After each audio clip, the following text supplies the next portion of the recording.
সময়টা হলো 2040 সাল। মঙ্গল গ্রহে ৮ জন মানুষকে ৬ মাসের জন্য একটা লম্বা মিশনে পাঠানো হয়েছিল।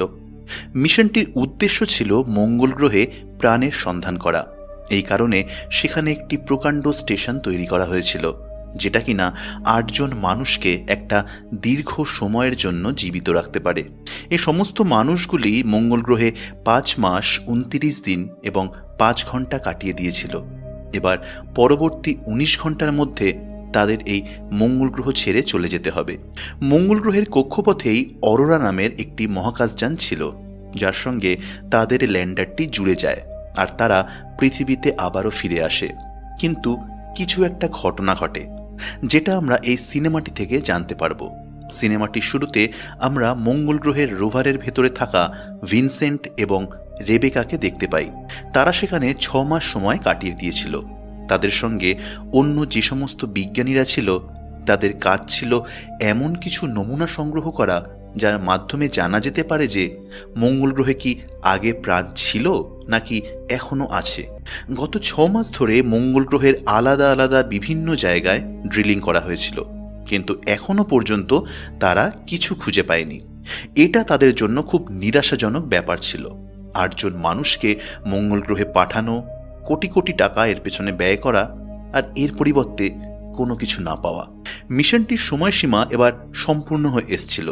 পরবর্তী ১৯ ঘন্টার মধ্যে তারা সবাই এই মঙ্গল গ্রহ থেকে চলে যাবে। তাই সবাই এবার এই প্রস্তুতিতে লেগেছিল। গত ৬ মাস তাদের অনেক সমস্যার মধ্য দিয়ে কেটেছে, আর এই ব্যাপারটার আন্দাজ আমরা ভিনসেন্ট ও রেবেকার কথা শুনে করতে পারি। তারা সবাই তাদের বাড়ি ফিরতে চাইছিল, তারা ক্লান্ত হয়ে পড়েছিল। যাই হোক, ভিনসেন্ট ও রেবেকা এই দুজন রোভারের ভেতরেই ছিল, আর ভয়ঙ্কর একটা বালির ঝড় তাদের দিকে এগিয়ে আসছিল। কিন্তু ওই রোভারকে যেহেতু এইরকম ঘটনাগুলির কথা মাথায় রেখেই ডিজাইন করা হয়েছিল, তাই তাদের চিন্তার কোনো কারণ ছিল না।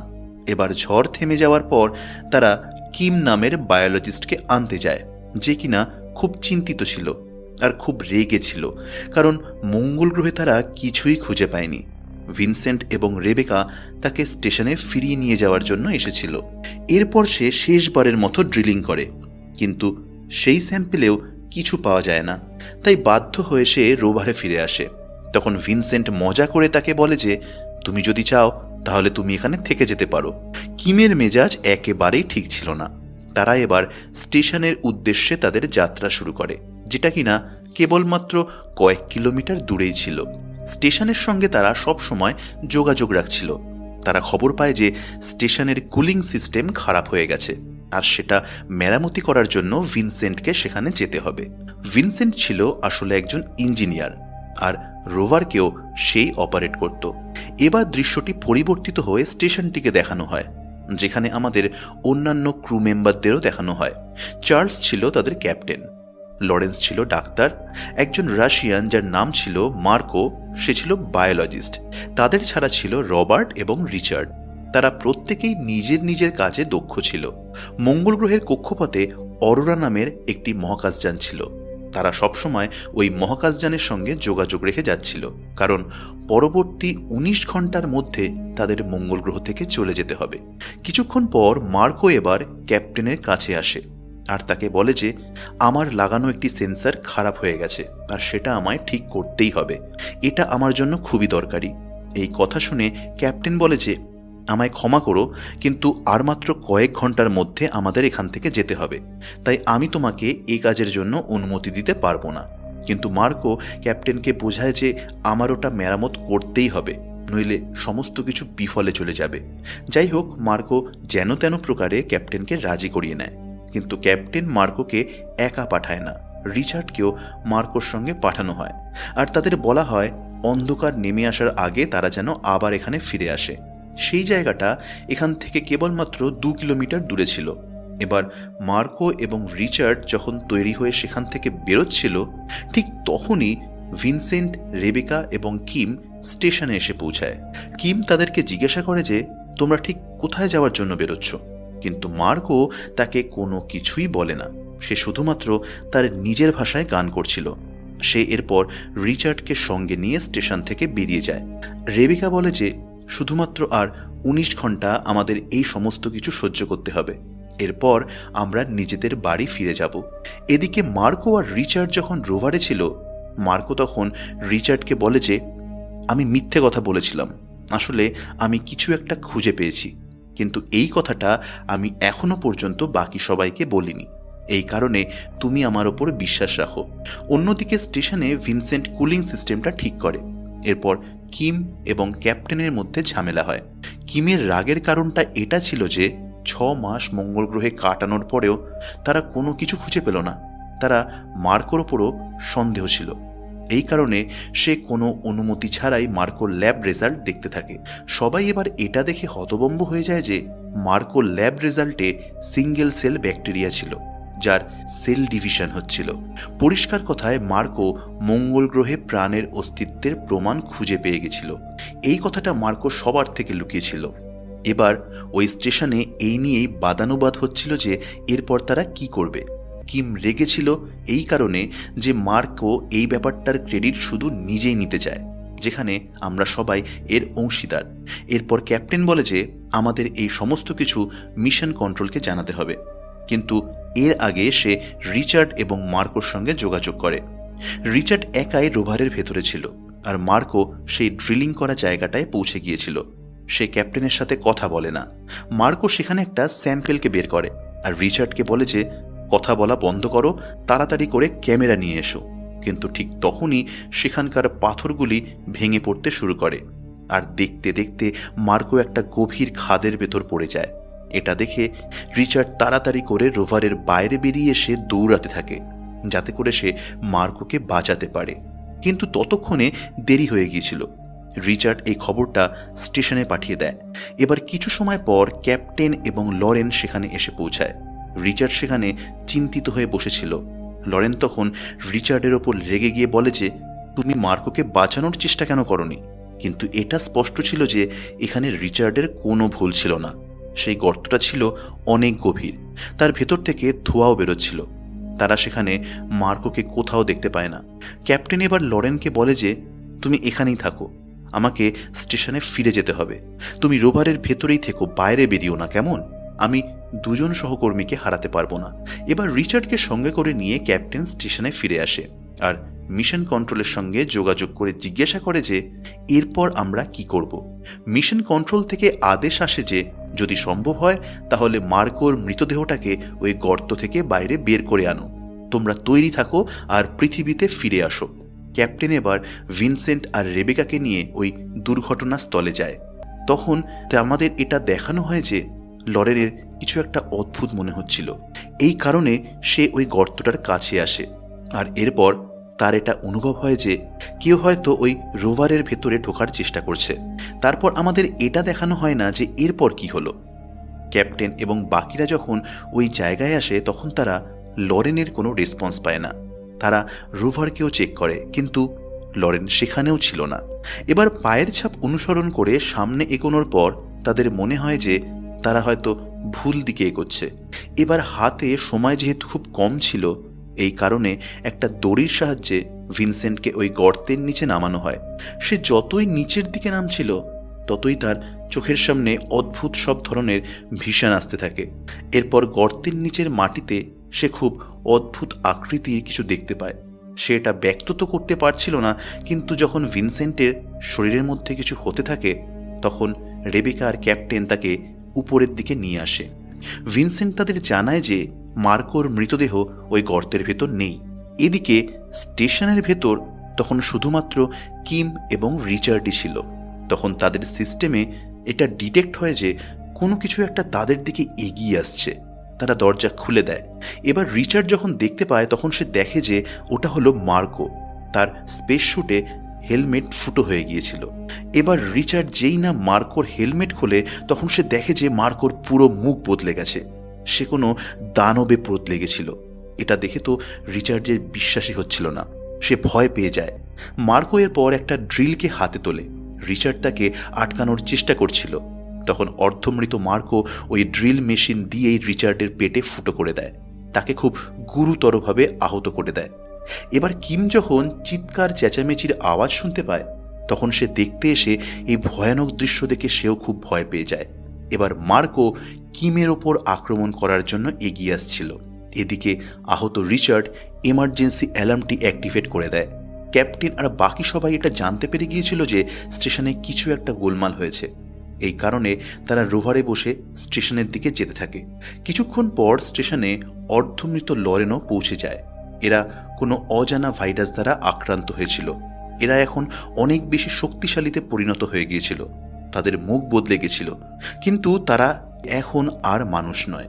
এদিকে কিম নিজের প্রাণ বাঁচাতে বাঁচাতে এসে এয়ারলকের দরজা বন্ধ করে দেয়। ক্যাপ্টেন যখন সেখানে আসে তখন এটা দেখে সেও খুব আশ্চর্য হয়ে যায়। সে তো কোনো কিছুই বুঝতে পারছিল না। যারা এবার ভাইরাস দ্বারা সংক্রমিত হয়ে গেছিল তারা ছিল খুব চালাক। তারা এয়ারলককে খুলতে পারত, এমনকি সিস্টেমকেও বুঝতে তাদের কোনো সমস্যা হয় না। এবার কিম আর ক্যাপ্টেন স্টেশন থেকে বেরোনোর ব্যাপারে সিদ্ধান্ত নেয়। কিম সেখান থেকে বেরিয়ে যায়, কিন্তু ক্যাপ্টেনের ওপর আক্রমণ করা হয়। কিছু সময়ের পর সে স্টেশনের বাইরে বেরিয়ে তো আসে, কিন্তু সে আহত হয়ে গিয়েছিল। কিম এবার স্টেশনের দরজাটি খারাপ করে দেয়, যাতে করে ওই জিনিসটা দরজার বাইরে না আসতে পারে। রিচার্ড এবং রেবেকা অবাক হয়ে গিয়েছিল এটা ভেবে যে আসলে কি এমন রয়েছে যে কারণে এই লোকগুলি এত ভয় পাচ্ছে। কিম রেগে গিয়ে ভিনসেন্টকে বলে যে আমি নিজের চোখে যা দেখেছি সেটা যদি তুমি দেখতে তাহলে এইরকম প্রশ্ন করতে না। এবার ভিনসেন্ট যখন এয়ারলকের ভেতরের দিক থেকে দেখে তখন সে অপর প্রান্তে তাদের নিজেদেরই ক্রুয়ের ভয়ানক মুখটা দেখতে পায়। অন্যদিকে ক্যাপ্টেন আহত ছিল, আর কাছেই অন্য আরেকটি স্টেশন ছিল। এই কারণে তারা অন্য স্টেশনটিতে যায়। কিম বলে যে তাদের ওই ক্রু মেম্বাররা মারা যাওয়া সত্ত্বেও জীবিত আছে। ওরা এদিক ওদিক দুলছিল। আমি নিজের চোখে এসব দেখেছি। ক্যাপ্টেনের শারীরিকভাবে খুব কষ্ট হচ্ছিল, তাকেও কামড়ানো হয়েছিল। কিম বলে যে ক্যাপ্টেনও এবার ওই দানবে পরিবর্তিত হবে। কিছুক্ষণ পর ক্যাপ্টেন মারা যায়। কিম তখন ক্যাপ্টেনের মৃতদেহটাকে বেঁধে ফেলে। সেখানে উপস্থিত বাকিরা কিমকে এমনটা করতে বারণ করে বলে যে এটা করা ঠিক নয়, কিন্তু কিম সত্যিটা জানতো যে কেমন করে এই মৃতদেহগুলো আবার একটা কিলিং মেশিনে বদলে যাবে। এবার ক্যাপ্টেনের মৃত্যুতে সবার মন তো খুব খারাপ হয়ে যায়, কিন্তু এখান থেকে চলে যাওয়ার জন্য আর কেবলমাত্র কয়েক ঘন্টাই বাকি ছিল। আর এর মধ্যেই এই সমস্ত কিছু ঘটে গেল। তাদের 4 জন লোক মারা গেল। তাই এবার বাকি থাকা ক্রুয়েদের সাহায্যের প্রয়োজন ছিল।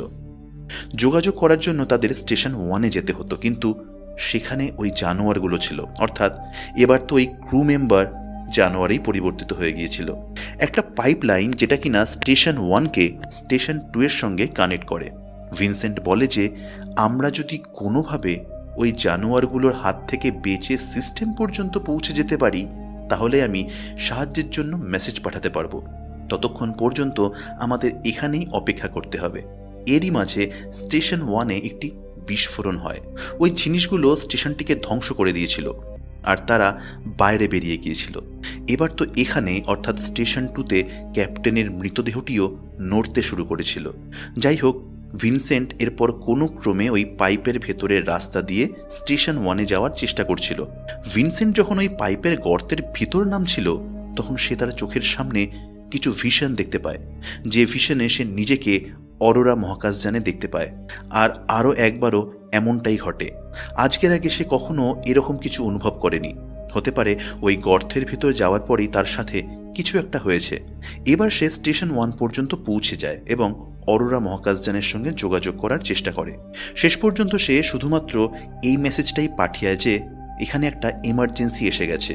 এরপর স্টেশনের পাওয়ার চলে যায়। ওই স্টেশন 2-তে সমস্ত রকমের কেমিক্যাল এবং অ্যান্টিবায়োটিক্স ছিল।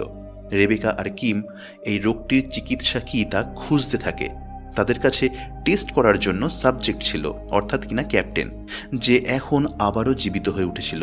রেবেকা আর কিম এবার ক্যাপ্টেনকে একটা ইঞ্জেকশন লাগায়। এর ফলে ক্যাপ্টেন যন্ত্রণায় ছটফট করতে থাকে। এরপর সে শান্ত হয়ে যায়। এবার এটা মনে হচ্ছিল যেন এই সিরামটা কাজ করছে। রেবেকা ও কিমের প্ল্যান ছিল যে তারা বাকি ইনফেক্টেড লোকেদের ওপর স্প্রে করবে, যাতে করে তারা ঠিক হয়ে যাবে, নয়তো অন্ততপক্ষে তারা মারা যাবে। কিন্তু তারা তাদের প্ল্যানের ওপর কাজ করার আগেই তারা এয়ারলক থেকে আওয়াজ শুনতে পায়। আসলে তাদের ইনফেক্টেড সঙ্গীরা এবার ভেতরে আসার চেষ্টা করছিল। হয়তো এই যে ভাইরাসটা ছিল সেটা কোনো প্যারাসাইটের মতো। এটা তার হোস্টের মস্তিষ্ককে ব্যবহার করতে পারত। যেমন তাদের জানা ছিল যে এয়ারলককে কেমন করে খোলা যায়, অথবা বাকি লোকেরা কোথায় কোথায় লুকিয়ে আছে। এবার স্টেশন 1-এ ইনফেক্টেড রিচার্ডও ভিনসেন্টের ওপর ঝাঁপিয়ে পড়ে, কিন্তু ভিনসেন্ট নিজেকে বাঁচিয়ে ওই পাইপলাইনের রাস্তা দিয়ে স্টেশন 2-তে ফিরে আসে। ভিনসেন্ট বাকি সবাইকে বলে যে পাইপটাকে সিল করে দাও, কিন্তু এর ফলে স্টেশনের অক্সিজেনও বন্ধ হয়ে যাবে। এই কারণে তারা দ্রুত তাদের স্পেস স্যুট পরে নেয়। এদিকে ক্যাপ্টেনও উঠে দাঁড়িয়ে পড়েছিল আর তাদের সবার উপর আক্রমণ করা হয়। এই আক্রমণে রেবেকাও আহত হয়ে যায়। এবার এয়ারলক দিয়ে যখন তারা বাইরে বেরোচ্ছিল তখন কিমের কিছুটা দেরি হয়ে যায়। রবার্ট দরজাটা বন্ধ করে দেয়। কিমকে সে বাইরে মৃত্যুর জন্য ছেড়ে দেয়। রবার্ট শুধুমাত্র তার নিজের জীবনের কথাই ভাবছিল। তারা তিনজন এবার রোভারে বসে পড়ে। তারা জানতো যে ল্যান্ডার কোথায় ল্যান্ড করবে, কিন্তু তাদের কাছে এতটা পাওয়ার অবশিষ্ট ছিল না।